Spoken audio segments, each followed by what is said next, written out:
வீட்டில் வாங்குகிற நெய் சுத்தமான நெய்யாக கலப்பட நெய்யாக நம்ம வீட்டிலே டெஸ்ட் எடுத்து கண்டுபிடிக்கலாம். வாங்க என்ன டெஸ்ட்டுன்னு பார்க்கலாம். இது வந்து சுத்தமான நாட்டு பசு நெய்ங்க. இதில் 1 ஸ்பூன் நெய் எடுத்து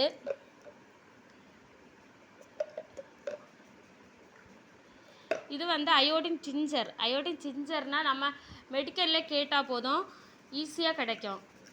இது வெட்டு காயத்தை யூஸ் பண்ணுவோம். அது வந்து ட்ரூ ட்ராப்ஸ்.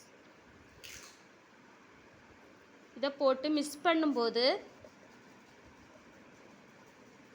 கலர் மாறக்கூடாது. நெய்யோட கலர் ப்ளூ கலரில் மாறிடுச்சுன்னா அது வந்து கலப்பட நெய். இது கலர் மாறலைன்னா இது சுத்தமான பசு நெய்ங்க. இந்த நெய் வீட்டிலே நாங்கள் ப்ரிப்பேர் பண்ணுறோம். சுத்தமான பசு நெய் ஃப்ரீ ஷிப்பிங்கில் கொடுத்துட்ருக்கேங்க. தேவைப்படுறவங்க வாட்ஸ்அப்பில் ஆர்டர் ப்ளேஸ் பண்ணுங்கள். தேங்க்யூ.